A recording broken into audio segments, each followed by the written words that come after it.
field excavation site in Ernakulam district in Kerala. So it was quite coincidental because Professor Cherian had been invited by the Tamil Nadu government for as a consultant for this recent announcement they made of the Iron Age site, and he just contacted me over something else, and very fortunately, he had time to come over to the institute to give a talk. So I met Professor Cherian, I think 2 years back when we were visiting the Pattanam field excavation site, and we were trying to get him to IMSC for some time now, but for whatever for number of reasons, it's only now that we could finally get him.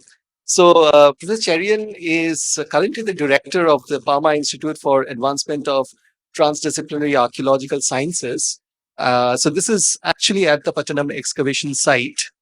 Um, he has led the excavation of Pattanam from 2006 till 2023.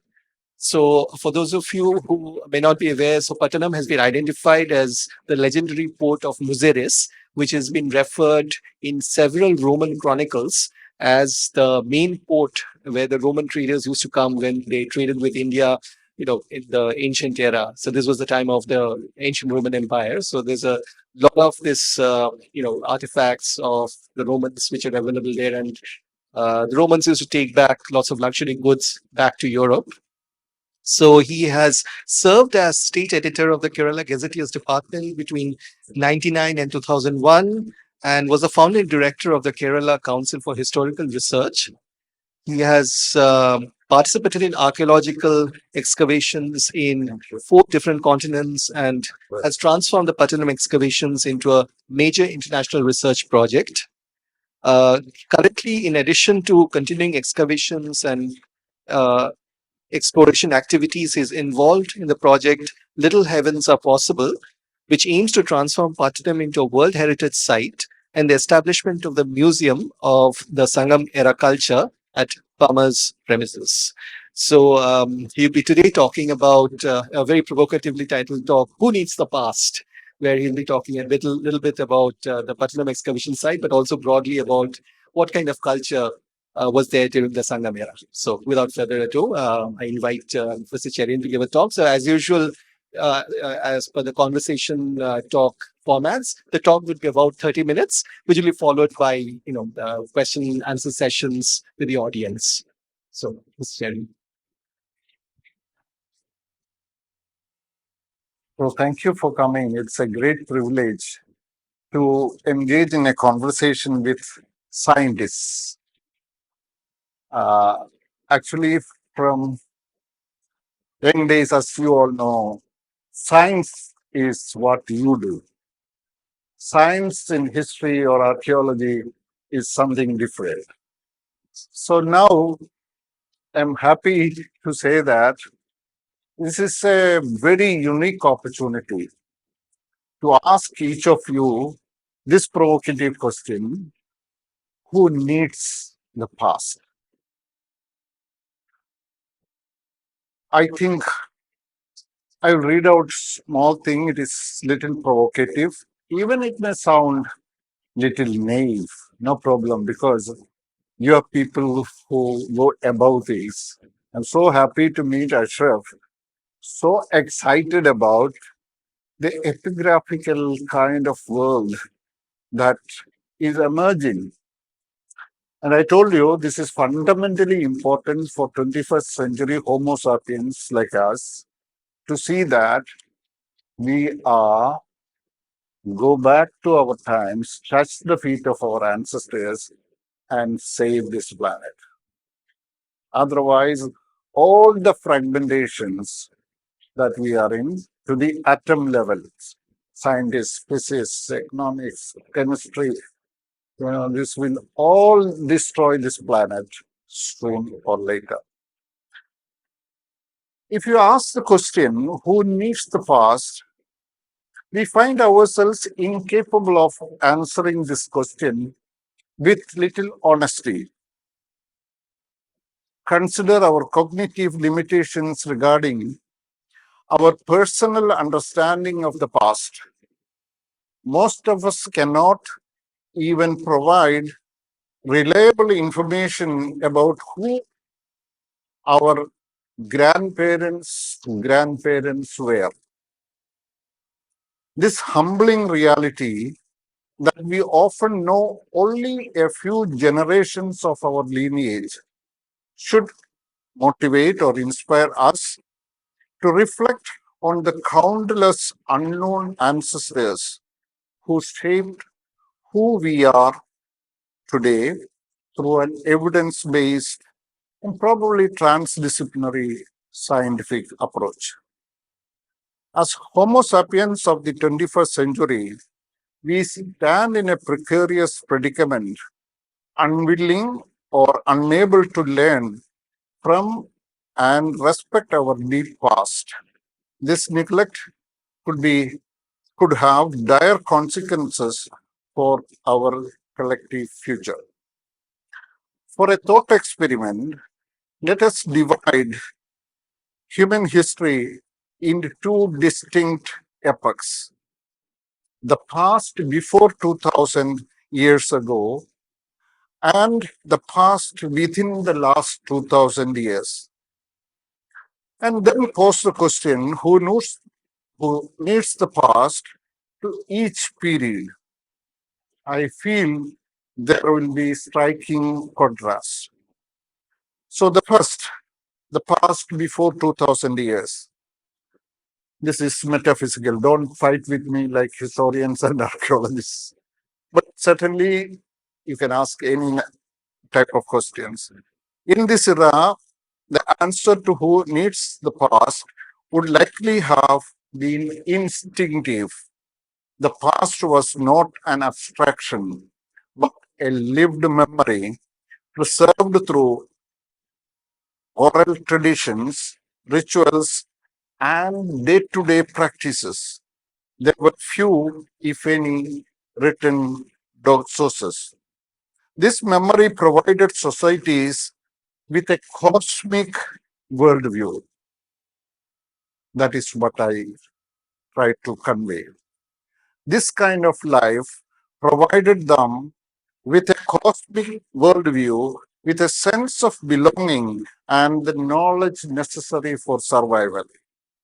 Communities relied on the past to navigate their relationship with nature, organize their societies, and understand their place in the cosmos.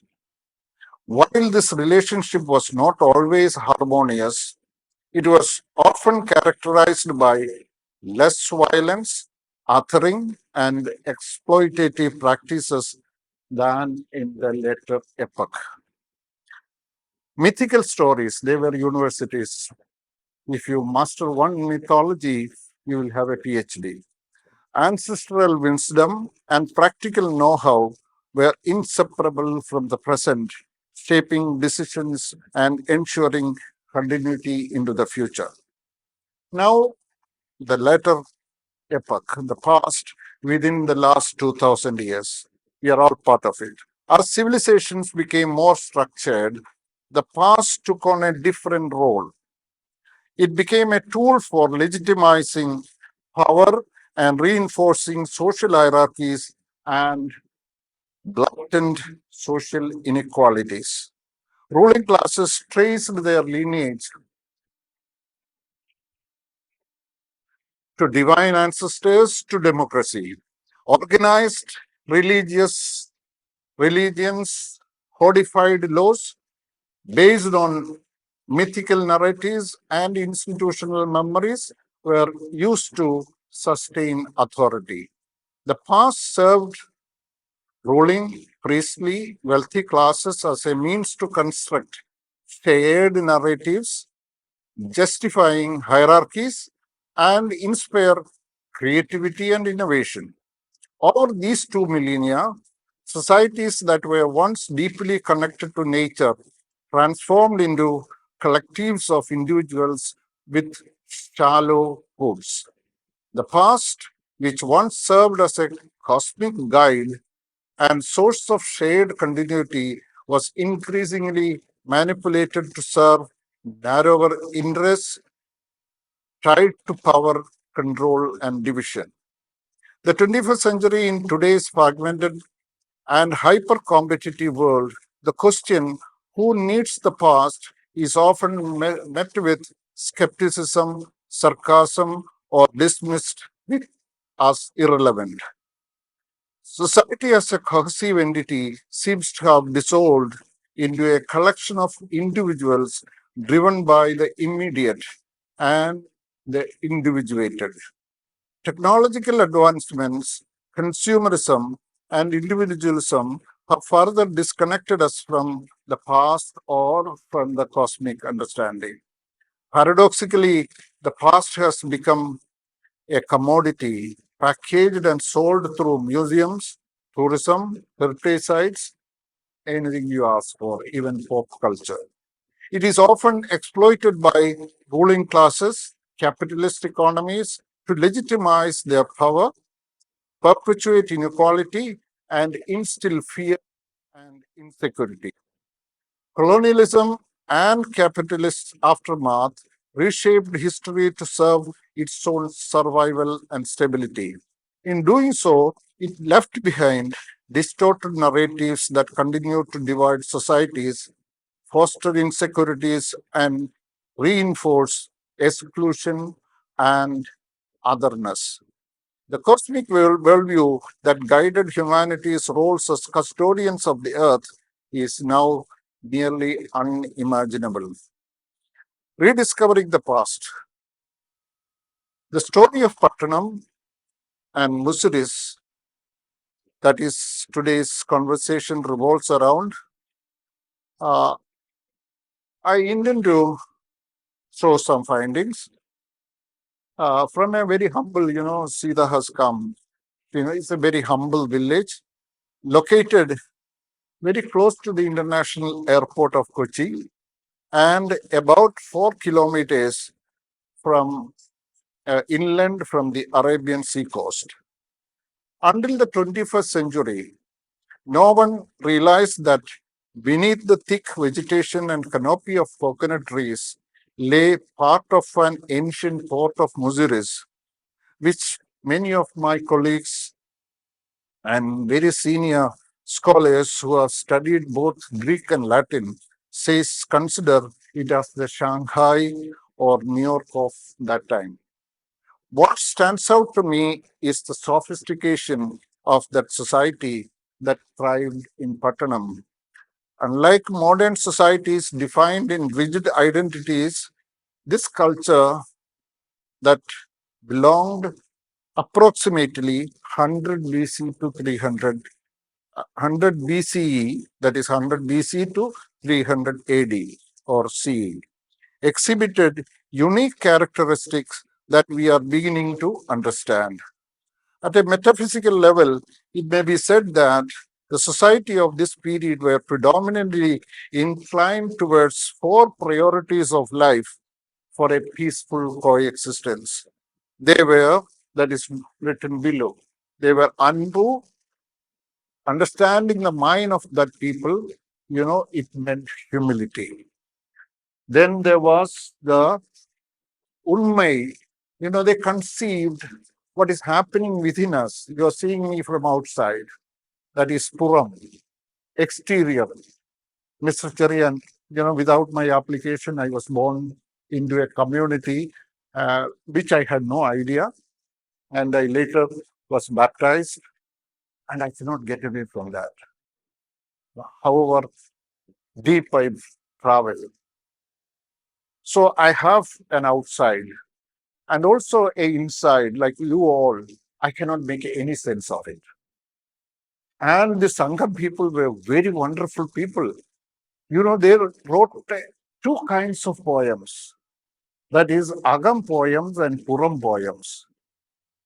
And they celebrated Agam poems. That is all that matters, they believed. That is they called as Unmaid.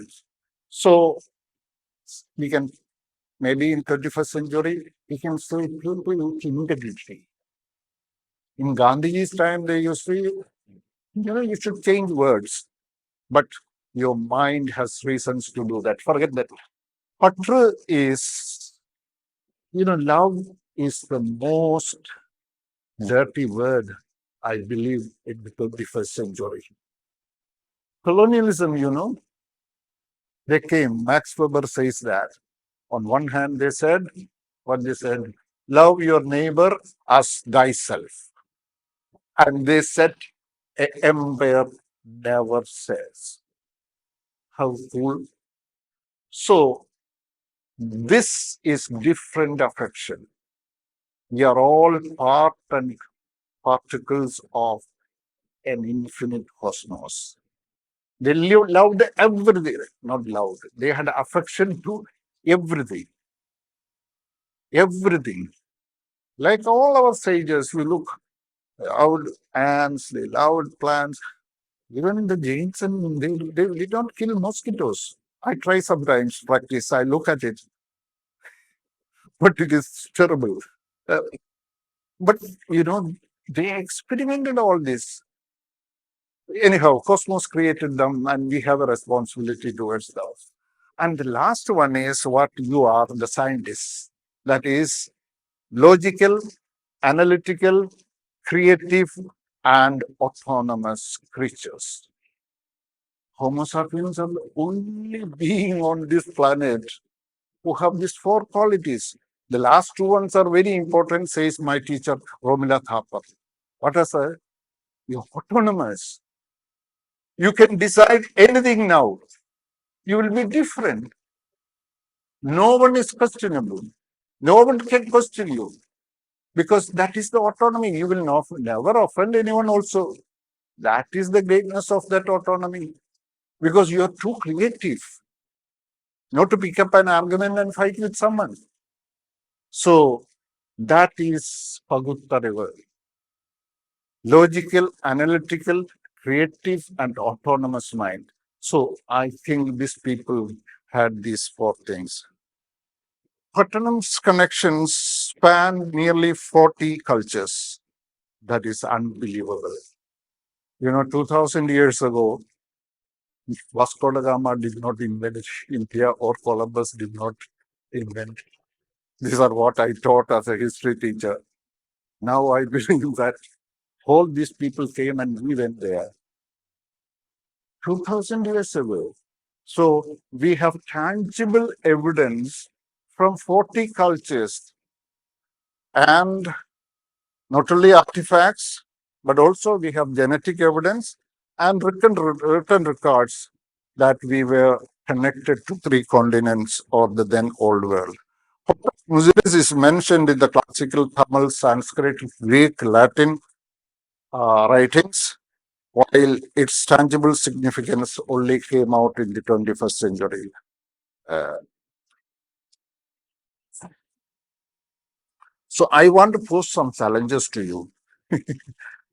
You know, we have to address this kind of problems. You live only once, and you can be anything what you want. I just want you to seriously think about how to establish and save Pattanam from peril. Pattanam is in real decay. Nobody there knows that this is such a wonderful site. This is a very important site for humanity, horticultures, and everybody has reasons, why one should call, judge, decide. We feel very fine. Last 10 years, poor farmers, two excavations happened. Second time they banned it. Who? Don't ask. We all. And the Delhi High Court took a decision saying, no, no, no, you should have a reason to ban it. You give. We didn't give. Who didn't give? We didn't give. So this is the condition in which I envision a informed Homo sapiens coming together, and we have an alternative approach that informed civil society, professionals, local community should take up the issue of safeguarding the site emotionally or if money wise or whatever way. You should declare your solidarity with it. A, a community certainly who can commit to these four qualities of the Sanghamage ancestors. Anyhow, this uh, Ama Institute, as he rightly said, humble institute, envisions a model where communities take on the responsibility of preservation, ensuring that the site legacy is passed on to the future generation through collaborative efforts with governmental or non-governmental or autonomous institutions like this. IMSC comes to my mind when I was planning to have established a institute in Kerala, Kerala Council for Historical Research. I was so proud that this institute is so autonomous. I found many of you here because my son was a student here. And I learned many things from through him also. And I felt that this type of institutes, why Kerala is not having? Maybe our ecosystem has, I think the Tamilians are little different, though we are the same. So I urge the scientists and scholars of the IMSC to join this historic effort. Together we can rediscover the past, study it, protect it, and ensure that its lessons illuminate the path forward for humanity.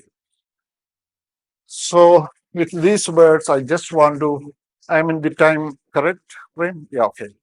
I just want to show you tip of the iceberg, small things, uh, which can tell or help us to reconstruct a past uh, trustworthy manner, because archaeology is that.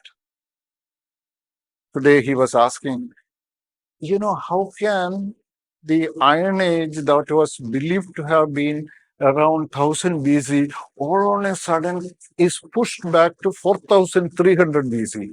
Yeah. These Sumerians are not what you think they are. They were Homo sapiens. No parochialism. That time there was no Tamilian. 4300 BC, no Tamilians.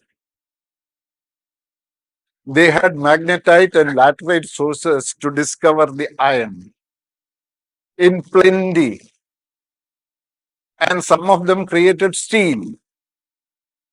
Your Tamil will go away. So that was the geology, that was the kind of resources that they had, and they had the brain not 1 centimeter less than yours or mine. Anyhow, I just show you something to legitimize, maybe a wrong word. Yeah, sorry. This is probably one of the oldest maps. From a young age, I was so fascinated in abstraction, and these maps really help. I used to look at Uninot, but this is said to be the oldest. And it contains information about the second century AD when there came up that proverb that all roads lead to Rome. You got it, everything. All roads leads to Rome. But they found at the end of this world a place where Muziris was located. And the cartographer created a temple also. This is his aspiration, because these people here were far greater, far sophisticated, that we might refer later. So I believe this is the create. Don't believe what it is. Ashraf knows the game. He is looking for the pattern, and he said, "I will, I will put it in the waste basket. All your letters and things, and I will look for pattern." So we have to look for the inside of the people, and there they were very costly. They were not insecure people like us to go and cry or lament, or that is important. Sometimes you should do that also. Anyhow, it was the end of the world. It is a 64-meter, entire details. These people are really. Anyhow, I just want to show this is Sri Lanka. The Ganges is just over us, and this is the Western Ghats. And you know what it is written? Where elephants are born. These elephants were like to us gods, like gods, like they are no. You cannot imagine a life without these elephants coming in the evening and morning, having something from the little kids.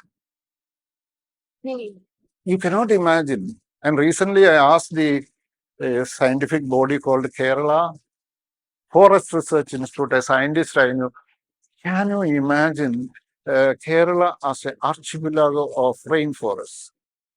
Oh, he was happy because you have satellite pictures now, any drainage things you can find out. He counted and told, with the western side of Western Ghats had 51,868 islands, and Pattanam was only one among that islands. It was waterbound everywhere, and it was an archipelago of rainforests. Even now, I wanted to ask you to buy 5 cents or 10 cents or whatever that you might to conserve that site because nobody wants it. Nobody is caring about what is underlying. And the mafia, land mafia will come and they are occupying it. I run away from it and I'm living in Alva because I cannot see it. I appeal to all forces of authorities.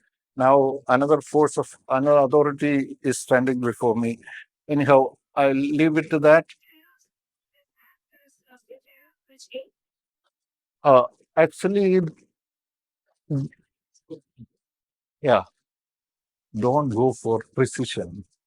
You don't know your fourth generation ancestor. I'm sorry, I'm telling you, this is said to be a product of the fourth century AD. But I am sure it carries information about the first and second century AD. You got it? No. Yeah, yeah, yeah. This is Roman cartographer. Yeah, thank you. So this was made on a table.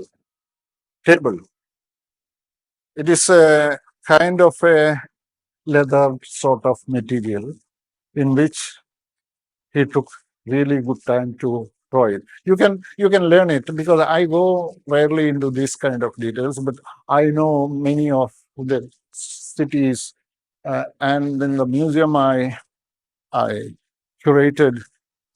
Children were given some kind of exercise to find out many things that all tells that Rome was this is an imperial construct. So thank you. Uh, this is the shocking thing I want to tell you. We were connected to nearly 60 port sites from South China to South Spain. How amazing people are your Indian subcontinent's people. It is not just the people of this place. There are a lot of written evidences, beautiful stories from where all people came, who were the scientists of the time. Anyhow, I tried to visit most of these sites marked in red and over more than that. Uh, and I also look at this period really differently because I divided this for just fun in the two periods. The 500 BC to 500 AD is an important transitional phase. Why Buddha was born at that time? Why Jesus was Allah? You know, all these things we should read, ask with humility. The society which had a millennia past was changing rapidly.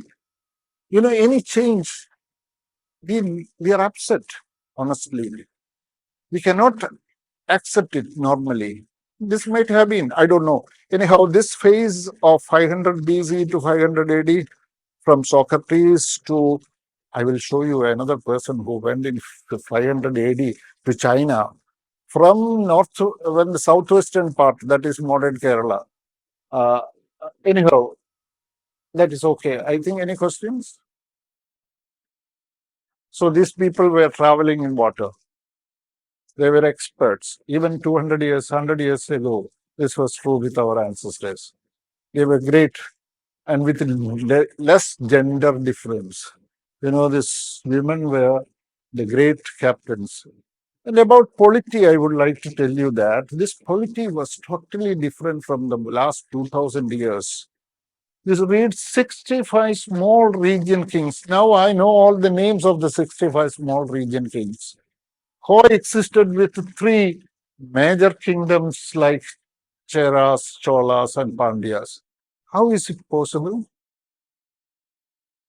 And some of the small region kings had forts. They also wanted to sell things. How amazing! And nobody was worried about like the billionaires today to purchase and sell. Amazing quality. So I can't help being romantic. So this is, and this is the most important thing. 4.5 million portraits from less than 1% of the site. I'm now digitizing these things. Why? These shirts, if they had eyes and ears like you, would have told you who all came. Who came first? To me, now it is Arabs who came first, then Egyptians, and there is a Spanish student who came and said, "Hey, don't think that it was the Egyptians who came there. It was the Indians here who went to Egypt, taught them Tamil, learned from them Greek and Egyptian, and brought them here." A young, brilliant student who is a school teacher who knows more than me about many of the primary sources that is translated into Spanish, into very, very, because much of the English translations are difficult. So he mastered everything. So these are shirts that can speak to us. In November, I was in Oxford. The laboratory second level guy told me, Cherian, you send 30 shirts with a thinking guy. He will have a PhD. Because, they can extract things from this porous stuff and do any sort of studies. So this is the science that is emerging, and we have such a huge number of things. So the historiography never agrees to this that we had a Indian site with Roman connections, but Europeans say it was a Roman settlement in India. There is nothing. There is only less than 1%. Anyhow, we got very interesting information that challenges some of the written information. From 12 locations, these are the replicas made out of the 12 uh, amphoras. Amphoras were meant for transporting, storing wine, the best wine. Wine was a healthy drink for them, all of them, but they had measured levels for it. The virtue of measurement they knew, like the Sangam age people also. So this is the kind of things that came from different parts of the South Italy dominates. It was the Romans, southern Italy, the Naples area. Roman city wasn't developed that much. Then we have the Greece, then you have Jordan, Cilicia, that is in Turkey. Then you have in Egypt, and also France. This is only from the 4,000.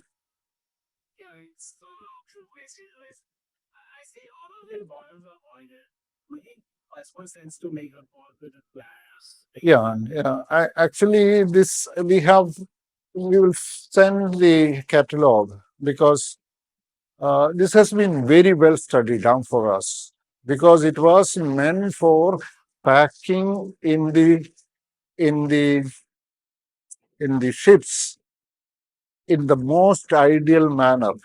That this shape was necessary, and also to keep it in somewhere, you can make a pit and keep it. The otherwise, it is problematic. Even in the ship, they used to make this kind of stuff and insert into it, then tie it with, and also, the handles. They used to have bamboo or sticks. They will. So it is highly scientific product, and the shape is now helpful for identifying the locations and the best exquisite wine locations which process. So the question happens, why these wines were coming to South India? Your ancestors were excellent drinkers. Amphora experts told me, Cherian, see, this was business.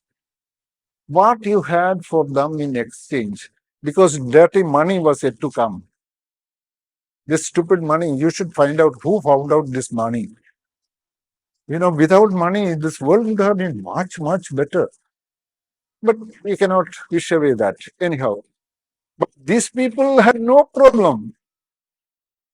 The poetry says, I looking at his eyes knew what he wants, and my duty on this planet is to give that.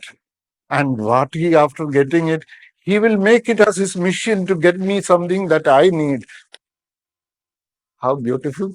Where is money?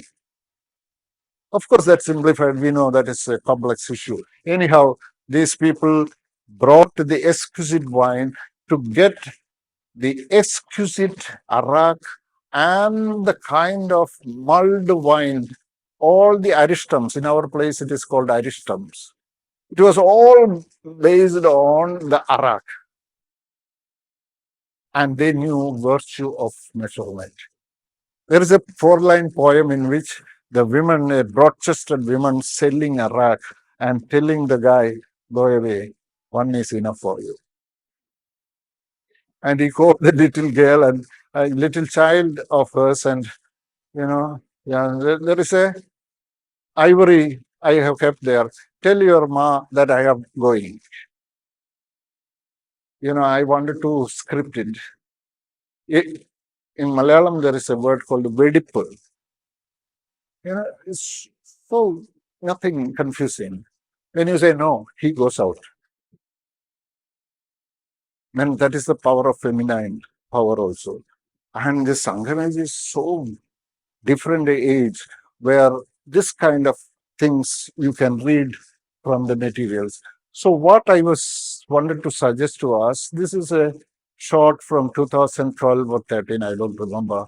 We found a context that was the brewing context or distilling context because we got a stud full of residues. And most of the senior guys told me, sir, this is a distilling place where in Malayalam we say vati. Any Malayalis here?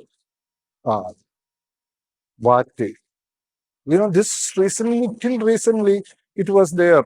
Arak, some idiotic politician, had no clue. They banned it. I'm not drinker, but I know people in my village who will go pay 1 or 2 rupees and have 1 or 2 araks and also 2 boiled eggs in my childhood. Oh, how criminal it is to ban it.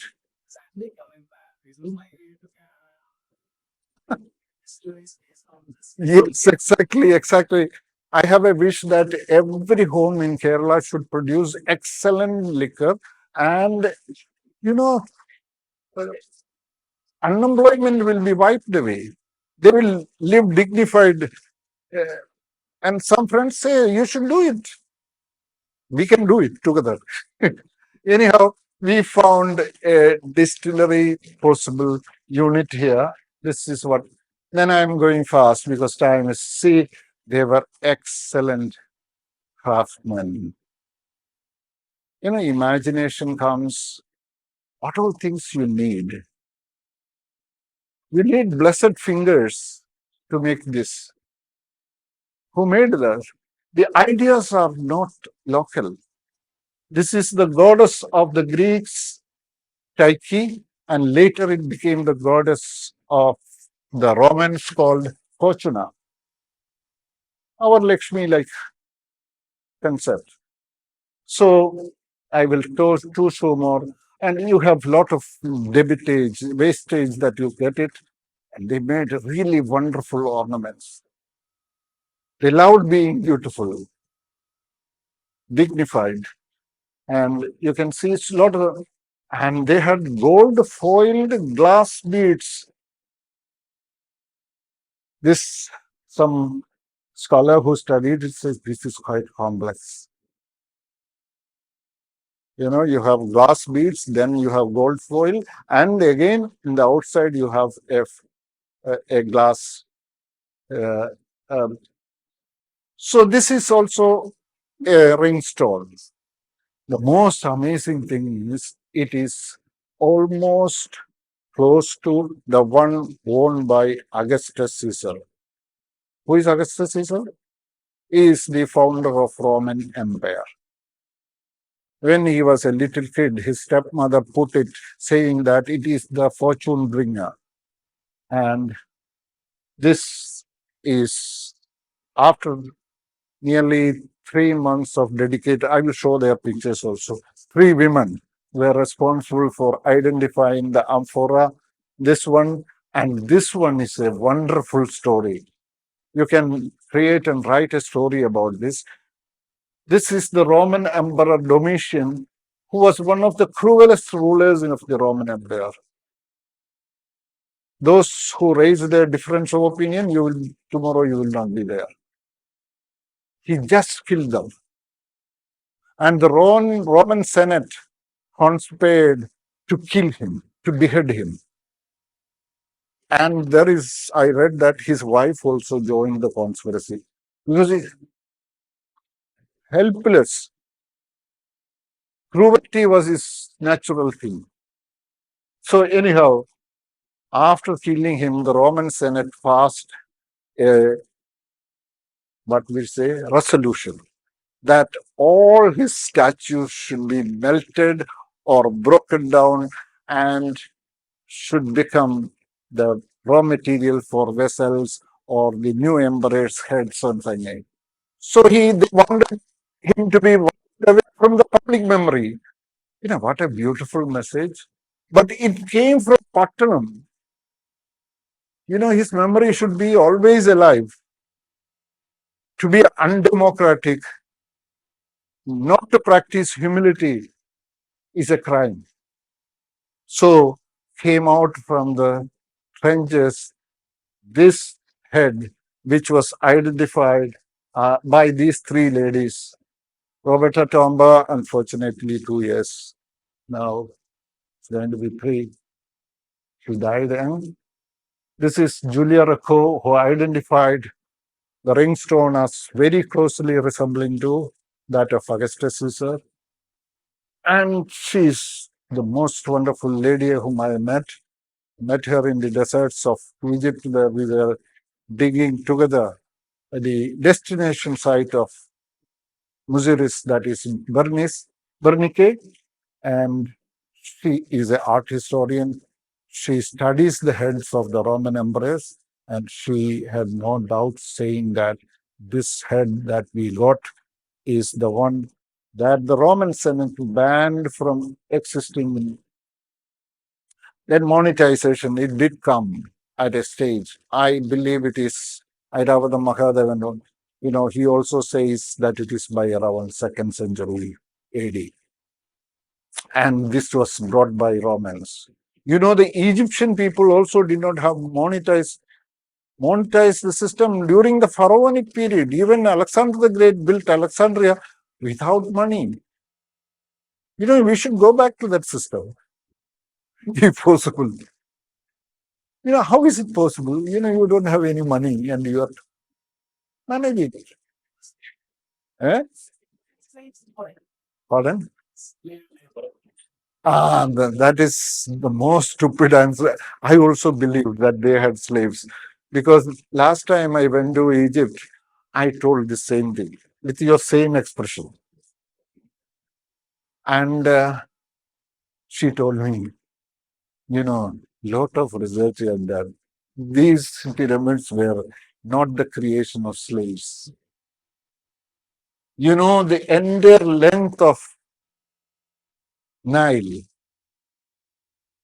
it was flooded by stage. And they created a system in which the first one, when they end of water, the village has to close down and go to the nearest place where they are constructing. I don't know whether it should be called temple, the sacred space. The sacred space, their goats, they were all animal forms, not your type of thing. You know that. We also had, only animals. In Sangham age, the Kerala people had elephant. The Cholas had tiger. The Pandyas had fish. And even smaller kings, they also had only nature. Only the Romans and the kind of people had our kind of Homo sapiens had impressed on. So this was an age that was different. And incidentally, I am not going to do it, forget it. So this elephant is the motif. And in school textbooks, they say only arrow and bow and arrow. They suppress this elephant. Everyone, we got 100 plus. Everything has elephant on it. Then why the text doesn't carry? Because of Parsurama. That is a different story. Anyhow, so these people were very, very, again, today he was telling, iron was the backbone of this society. It is the magic metal. It changed society. It changed the social relations. It brought respectability. And Didi Kosambi was a great historian who said it democratized the society. I don't know how you can have a small knife. Anyone behaving cruelly, you can show it. Maybe, I don't know. Anyhow, no, not that way. He said, everybody became empowered. Agriculture became, so you have a huge lot, see, over 11,000. So you have copper, this was imported, you have lead, and you had a lot of gold.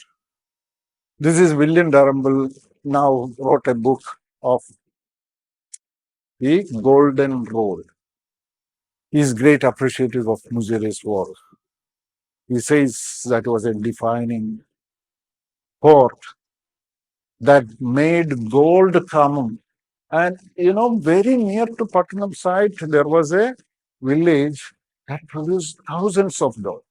Only 250 plus could be saved because people, once they get gold, we all will do whatever what is expected of it. So, but these people, they were not type of us. They created wonderful ornaments out of it. So beautiful. This is dodecahedron. Some of you might know 12 sides. Inside also there are sides. 12 sides for an ornament because this is the most malleable metal that you can imagine. So they created wonderful. So these are some of the photos that we got. Some scientists who love entrepreneurship, can do wonders about it. And what was the philosophy of these people? Because there was no organized religions, absolutely free of what is we call animism. What is animism? Respecting and bowing before everything that is living and non-living. They found sky They found a river, they found a, they all bowed. They don't know what it is. They, they had patru towards it. That was the affection. There was no man god. There's Murugan and Valli. They're funny creatures. Only with Semitic religions there came a god. They will punish you, who will be very angry with you. No, these people were not like that. They created some kind of funny creatures who were the gods. Anyhow, Buddhism and Jainism spread here, which brought Pagutarva, think, rationalize, analyze, and follow the middle path. No extremes. That itself was enough for them to live a dignified life. And this is present or little present. You don't find any idols. You don't find any arms. How peaceful these people were. The same sites in Europe, I see violence embodying in so many objects. And you should read this if you don't understand. The invisible presence of Buddhist and Jain thoughts is very much present in Chilappadigaram and Manimesuli. Very much like in the absence of idols and uh, weapons in Pattanam archaeological site. Oh, this is what I said. Everyone says so many people came here. Huyan Sang, that's in St. Thomas. So many people. Malik Kafar. We don't know anyone who went there. You know anyone who went there? From China, I found a person, Damo the sage, crossing the stream of life on a reed. It is a painting by Emperor 10 centuries after he went from southwestern coast of India and lived there and became an influential thinker. The king said he wanted to cross a river. He took a reed, put it, and stood on it. Took it. It is almost real in terms of understanding this. So this is the last slide, the gateway of ancient India. This information is something that is new from South China. That is why I put it here. This is another site where you find materials from here and also around the Indian subcontinent. Burigasa was the important port before Pattanam, and after Pattanam, Tamaralippi. So Indian subcontinent was at the middle of the Indian Ocean, which really made it possible that anyone coming up to here has to touch this war. That is this projecting into the Indian Ocean. So also from Mediterranean down the river Nile, this is the area where there was no Suez Canal. Then they had to pass through the land. It is 200 and plus kilometers. They have traveled up to here. And then you have to reach the Bernike side. A Pama representative is there. Now it is being dug. And now it came through Red Sea straight away to Patan.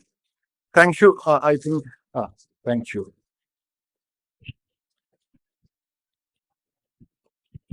Thank you, Professor Cherian. So we have actually, quite started quite late, and so maybe what we'll have is maybe one or two quiz questions, and then further questions can be answered by Professor Cherian in the IT, which has been organized at the other end of the corridor, in our coffee lounge. So maybe one or two questions. Just one question. You actually deserving actually. What is the current state of it? Because the result is not profiled by an exhibition. The site itself was an attractive site, and actually into that site, a small, peacefully inhabited, lots of villages and lots of villages. A small little girl Yeah, yeah, yeah.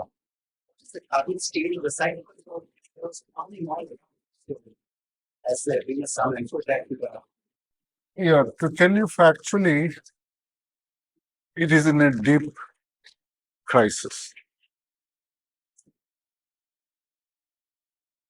Last 10 years, I applied every year, but they gave 2 seasons permissions.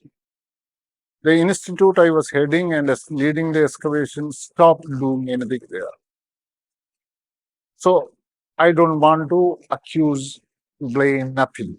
We, the acetone, it is the responsibility of people who think these four qualities are with them to buy land and preserve that site because sometimes situations may change. But by the time the entire area should not be made of concrete houses, that is what is happening. The people from, because it is very close to metro city, so the city is gradually expanding. And even for an investment, it is very important. Two of you join together. It is damn cheap. I'm going to ask a friend here. He invited me for some private function. He's a very good entrepreneur and so much excited about, as you said, this important site. Wherever it had a great impact because it is connected to 25 nation states in the world and nobody knows what is below it. And only I think we can be so irresponsible, so insensitive. That is why I said I want to, you can take a decision. You know how Romila Tapar became Romila Tapar? She said, I want to study. So her father said, I have some money kept for your marriage. He took 2 days to answer that question. So if you answer it, yes, I need that money. I don't want a marriage. Maybe I don't know for that reason or this reason, she remained single. She we celebrate her 93rd birthday. I'm telling, we are blessed with so many options. Only if you know the deep past. Otherwise, we are done in the insecurities we construct and society we construct. So, dear sir, come contact Pama officers, buy as much land I can. In 2 days' time, 2 years' time, you will become a millionaire because you can excavate the private property, right? There is no rule. In Kerala, not a single cent of land has never been taken by the government. It is impossible. Even, for fast track, how much complications. So archaeology is nobody's thing. And, there was resistance from the villagers. They said that, sir, we are happy walking, but they groved me. But I said, only they will get into your land to confiscate it. Uh, I will not allow, permit them. I bought for KCHR 9 acres. That time the government was very favorable. That is why I saw very enlightened people sell your land. Ask your dad, give me my share. I want to invest in somewhere. He will, uh, he will readily agree because you're a science person. You're not a guy who will go after something, but that is solid investment. Where's the future? I answered your question. Yeah. Yes. I want science people to buy it because no danger rather than great opportunity. That is what else I can do. I am pleading. I am with Buddha's bowl. That is very important. Science people, there's nothing to, but villages, I cannot tell this. The fear psychosis, even when I say there is not a one single cent of land the government has acquired, they won't believe. That is the truth. I was born and brought up. I know what is archaeology, and there is nothing archaeology department mean. They are most inactive, and it was under the control of the kind of a faction of political party called the Kerala Congress. That is very interesting. In the independent history of Kerala, this archaeology department are always controlled by this one-man MLAs. One-man MLAs or the Flint group of some party. Now it's also one man, I don't know his name. One man MLA. He becomes the Minister of Archaeology.